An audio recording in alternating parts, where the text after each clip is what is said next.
What's going on, guys? Zanbono here, and today I'm going to talk about mastering the pre-play offense in Madden 17. So we're talking about everything that happens when you're on offense before you snap the ball.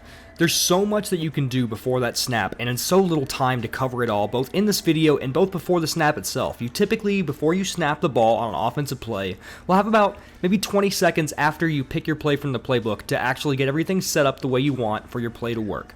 So we're going to go over a lot of the basics of what to do. I picked just a basic offensive play, and I picked a random defense, and just whatever they gave me I was going to work with to show you guys a little bit about how you can read defenses and make your plays work as best as they can for you to get more points on offense and be more efficient. Now, there's so much to go over. I'm not going to show how to beat every single defense, so I guess this is kind of like a part one of this.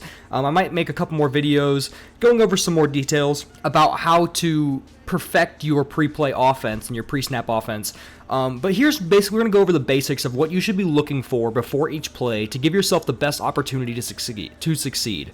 So the first thing I'm looking at when I get up to this line of scrimmage and I pull up my play is I want to look at the defense I'm facing. Somewhere in the defense, no matter what kind of play they're running, there's going to be a hole that you can exploit. There's no defense they're going to give you where they're going to shut down every single part of the field. If that was a play, no one would use any other play there is. So there's always going to be a hole. So specifically here on this play, when I look at this, the first thing I notice is that there's only one safety and they're crowding the box. So what that tells me instantly is there's going to be holes down the field. So I'm probably going to want to send this play deep. Now, right now I have a curls play called, and I'm realizing curls probably is not going to be the best idea, especially with press corners up on the line of scrimmage. There's some extra guys in the box to take away those shorter routes. I'm going to want to send the ball deeper. So now I have a couple things I need to figure out. I need to figure out what's the best matchup for me to try and make this play work down the field. Now, obviously, what happens after the snap is just as important as what happens before the snap, but I can give myself a better chance to succeed here by knowing what I want to do and knowing where I want the football to go. So before every play, what I do is I figure out, like I said, I want to go deep here. So I need to send my guys deep, but I need to have an idea of who I want to throw the ball to first, and then what my second option would be. So what I'm looking at here is the matchup between Nelson Agholor and his corner. You can see that he does have a bit of a speed advantage. He does have a route running advantage, but he doesn't have a height advantage, nor does he have a release advantage. But with the speed and with the route running and the release being almost the same, he does have a good matchup over there on the left side of the field. Now, you notice Dorial Green-Beckham is being guarded by Richard Sherman. Literally the only thing Green-Beckham has on Sherman on this play is a little bit of height. He's not going to be able to beat him with speed. He's not going to beat him on release, not even close, and he's not going to be able to beat him with his route running. So I really don't want to throw to Dorial Green-Beckham unless I have to. So something I like to do before it plays is you can shift a receiver from one side of the field and then send him back to where you want, and it'll tell you whether or not the defense is in man or zone. If the guy who is covering that receiver follows the receiver across the field, then they're in man. If he stays put on that side of the field, then he's in zone. Now, you can tell here it was kind of confusing because the receiver didn't run all the way across the field, but they're going to be in zone coverage here, and I'm assuming that they're going to be running about a cover 3 where those two corners on each side of the field are going to bail deep towards the end zone. But that gives me a one-on-one matchup guaranteed with one of these guys because the safety back there, since there's only one, has to pick half the field to defend. So if he decides he wants to go to the left side of the field, I don't want to throw there because it's going to be double coverage. But he's leaving the entire right side of the field free. That's what I meant when I said what I noticed right off the bat here is that I'm going to have an opportunity to go deep with my pass because I'm pretty much guaranteed a one-on-one opportunity somewhere. So now it's time for me to hot route my receivers to go deep. I know where I'm going to attack, and now I have in my head, but looking at these matchups, who I want to target. I want to target Nelson Agholor, but if the safety doesn't give me the look, I'll go to Green-Beckham instead just because of the one-on-one matchup, even though his matchup's not as favorable, but that's why he's my second option. So we've identified the defense. We've identified the matchup that we want to go to. We know who we want to go to first, and we know who we want to go to second in case that route's not open. So now we have a clear plan of what we want to do before this play. We've identified that they're in zone coverage, so we have an idea of the actual play they're going to be running. Now there's a couple more things we can do here. One of the biggest parts about football that I think is really underrated is the aspect of deception. It's really a handy tool to be able to make the other team think you're going to do something that you're not. So obviously you're looking at my play and we're going to pass the ball. We've been talking about passing it this entire time. But the other team doesn't necessarily know that we're passing. I want them to think that we are running the football, so that way they'll bring more pressure and leave one-on-one coverage guaranteed down the field. I want them to think I'm running.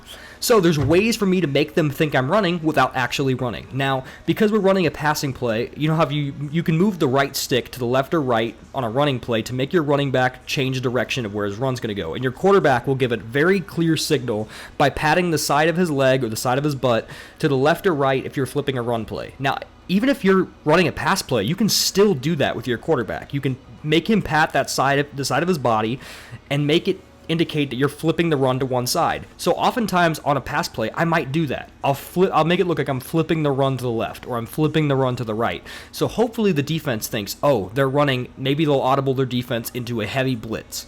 But I'm still passing it. My quarterback was just giving off a fake signal. So that's a nice key of deception that I can use here to make the other team think I'm doing something that I'm not. Now you'll notice here I'm putting my tight end and my running back into blocking schemes. I'm doing that by changing my pass protection to a max protect. The reason I'm doing that is because I'm throwing the ball deep. And when you're throwing it deep, you want to have a little bit better blocking so you have extra time to wait in the pocket for your guy to get open. So I know I'm not passing to my tight end and I know I'm not passing to my running back because they're not one of my first two progressions on this play. I've told you I'm looking left or I'm looking right deep down the field, and if that doesn't happen, I'm going to throw it to Matthews or take a sack and get out of bounds. I'm not even looking at the tight end or running back, so I'd rather just keep them back there with me to block. So that's what I'm going to do here. I'm calling a max protect, so I have extra time to make this throw. And you'll see that protection does end up working for me. So maybe a couple fake snaps here, again with the deception. It's a real key to the game, making the other team think that you're doing something that you're not actually doing. So we've covered identifying the defense. We've covered looking at the matchups, man versus zone, deception. Now here's the play. You throw it deep. Look, we had the matchup we wanted. The safety didn't give us double coverage. Everything worked out in our favor. So now let's show you what happens on a run play with a similar concept. How do we look before a run play to see what we want? First things first, there's a thing called a hat count. So you want to count how many blockers you have and how many defenders they have. You want to have at least as many blockers as they have defenders, so that way you can have a body on each defender and give yourself the best chance to succeed in the run game. So you take away the center and you take away the middle linebacker. Everybody to the other side of them, that's what we're counting. So you can see they have one linebacker on the left side and two defensive linemen. We have three linemen in front of them. My fullback can move up and get another linebacker or get the safety, and my receiver should be able to block the corner. So I should have a good idea here of who should be blocking who. As long as everyone does their jobs, I should be able to get a nice run play in here. Now, again with the deception, something else I like to do on a run play, you can pull up the audible menu and you can close out of it, and your quarterback sometimes will yell things like check, check, like we're switching out of the play, even though we're really not. I didn't call an audible, I just pulled up the audible menu and then closed it.